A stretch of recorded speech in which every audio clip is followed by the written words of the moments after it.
भागलपुर में विभिन्न गंगा घाटों पर कार्तिक पूर्णिमा को लेकर स्नान के लिए लोगों की भीड़ जुटी। शहरी क्षेत्र के बूढ़ानाथ, एसएम कॉलेज, श्री घाट, खिरनी घाट, मुसारी घाट, बरारी की सीढ़ी घाट और पुल घाट पर सुबह से ही गंगा स्नान करने वालों का जनसैलाब उमड़ गया। श्रद्धालुओं ने दीपदान भी किया। रानी सती मंदिर में दीपोत्सव मनाया जाएगा। गेंदा, गुलाब और रजनीगंधा फूल से भव्य श्रृंगार किया जाएगा। इस दौरान महाआरती भी होगी। मालूम हो कि सिर्फ भागलपुर ही नहीं बल्कि बांका, झारखंड, कोटा समेत आसपास के जिले के लोग भी भागलपुर गंगा स्नान करने के लिए पहुंचते हैं। कार्तिक पूर्णिमा को लेकर गुरुवार को यह स्नान के लिए पहुंचने का सिलसिला शुरू हो गया था। सिकंदरपुर, नाथनगर, तिलकामांझी और बरारी समेत शहरी क्षेत्र के दर्जनों मोहल्ले में शनिवार को समा चकवा का पर्व पारंपरिक तरीके से मनाया जाएगा। मिथिला का लोक पर्व कार्तिक पूर्णिमा के रात्रि में होता है। बहन भाइयों की लंबी उम्र की कामना करती है। बहन भाइयों को चूड़ा गुड़ मिठाई देती है।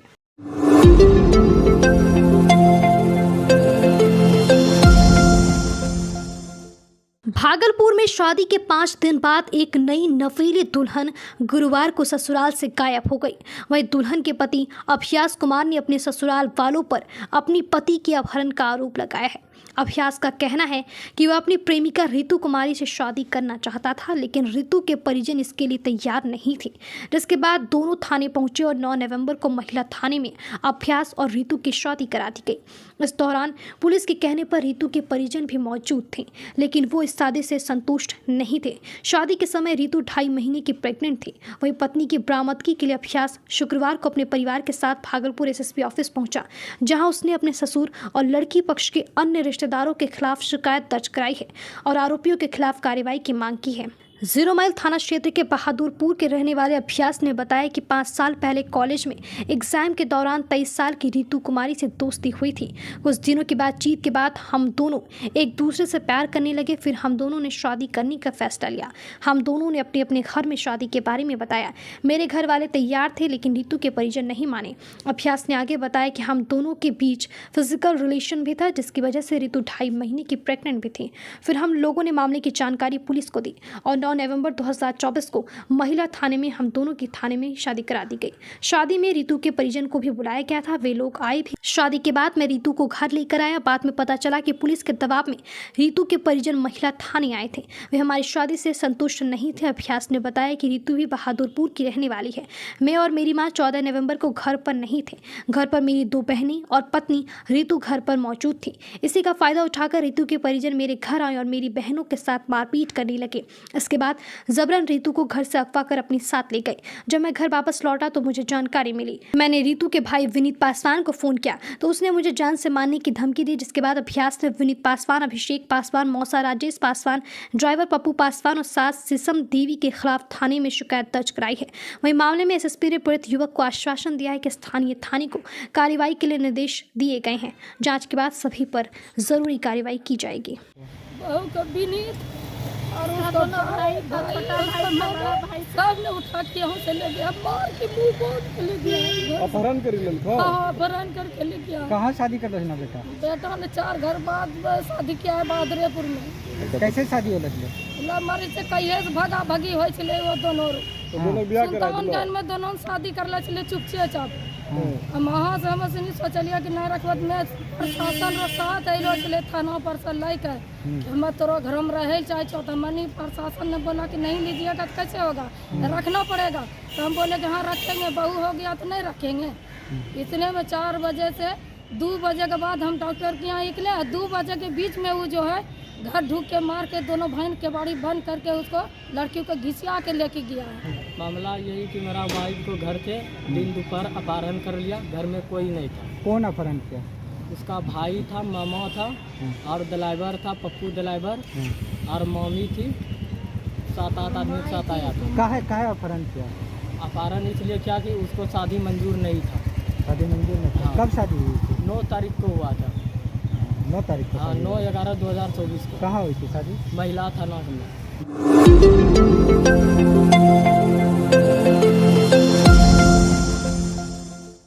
भागलपुर में एक क्षतिग्रस्त मकान को तोड़ने के दौरान मजदूर पर मलबा गिर गया, जिससे कि उसकी मौके पर ही मौत हो गई।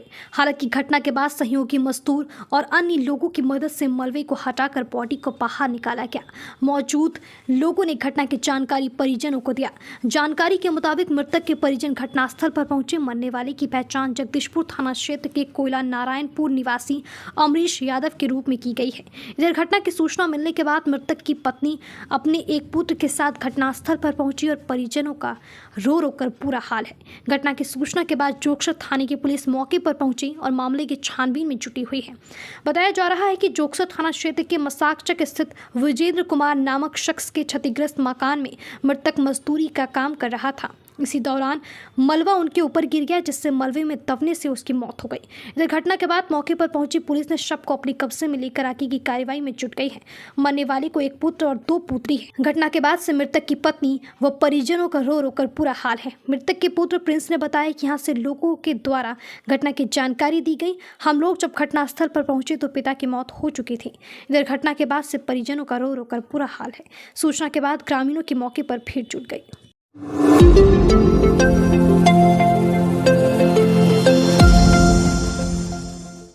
गुरु नानक जयंती के मौके पर भागलपुर के गुरुद्वारा में शुक्रवार को भजन कीर्तन के साथ लंगर का आयोजन किया गया। इसके साथ ही 3 दिवसीय उत्सव का समापन हो गया। पूरा गुरुद्वारा परिसर जो बोले सो निहार से गुंजयमान हो रहा था। शुक्रवार सुबह से ही सिख समुदाय के लोग गुरुद्वारा परिसर में भजन कीर्तन कर रहे थे। भजन कीर्तन के बाद लंगर का आयोजन किया गया। इसमें हजारों लोगों ने लंगर का लुत्फ उठाया। गुरुद्वारा परिवार के मीडिया प्रभारी हर्षप्रीत ने बताया कि गुरु नानक देव जी महाराज का 555वां जन्मदिन इस बार मनाया गया। साथ ही हर्षप्रीत ने कहा कि पटना से आए राही चड्डा भाई सुरेंद्र सिंह के द्वारा गुरु की वाणी पर प्रकाश डाला गया। गुरु नानक जन्मोत्सव के शुभ अवसर पर उनसे प्रेरित कई कहानियां और दोहे सुनाए गए, जिससे लोगों को प्रेरणा और सही मार्ग पर चलने का ज्ञान प्राप्त होता है। इस अवसर पर गुरुद्वारा साहिब प्रबंधन कमेटी की ओर से कमेटी के मनोहर सिंह बक्का, ज्ञानी अमरजीत सिंह, सचिव सिमरन सिंह, खच्चान जी, राजेंद्र मखीजा, विशाल गंभीर, विक्की चावला, राहुल गंभीर, मनु चावला, राजू सिंह बक्का, सम्मी सोनी, संकित सोनी, बाबू सिंह, नवीन आसमानी व महिलाओं में परमजीत कौर, सुखविंदर कौर, माही चावला, पायल चावला, रचना गंभीर, शालू चावला, रूपा कौर, कंवलप्रीत आदि सैकड़ों श्रद्धालु लंगर सेवा व शोभा यात्रा में शामिल थे। श्री गुरु नानक देव जी महाराज का 555वां प्रकाश पर्व 3 दिवसीय कार्यक्रम आज अपने समापन की ओर है।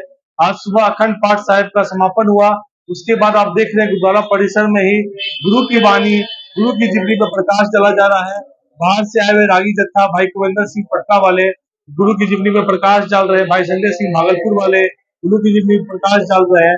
अभी भंडारा कुछ ही क्षणों में तैयार हो गया है, कुछ क्षण में स्टार्ट होने वाला है और सैकड़ों की संख्या में अब ऊपर भीड़ देख सकते हैं। सैकड़ों की संख्या में आज पंगत बैठ के लोग प्रसाद ग्रहण करेंगे।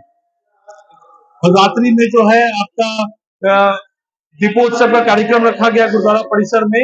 इसके उपरांत सामूहिक आरती होगी और कार्यक्रम का समापन होगा।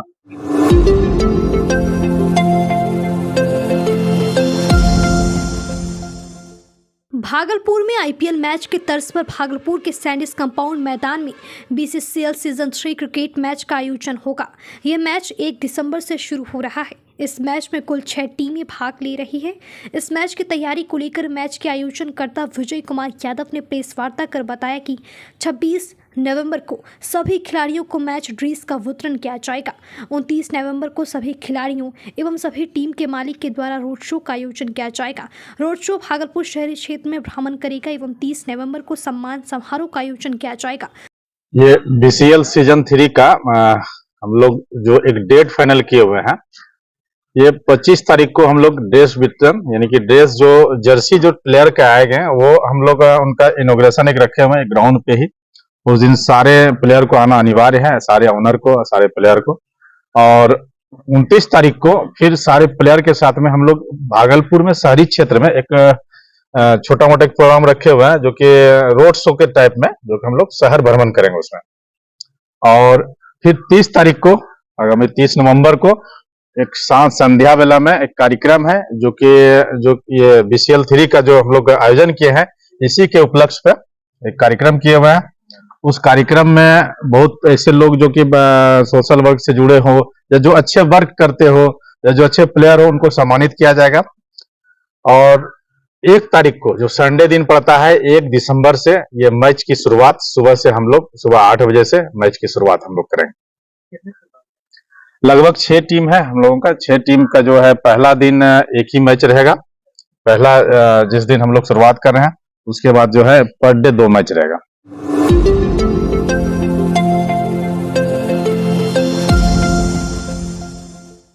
भागलपुर में बदलते मौसम का प्रभाव सभी के स्वास्थ्य पर पड़ रहा है। खास तौर पर छोटे नौनिहालों के ऊपर ज़्यादा प्रभाव दिख रहा है। अधिकतर बच्चों में निमोनिया का शिकायत ज़्यादा आ रहा है।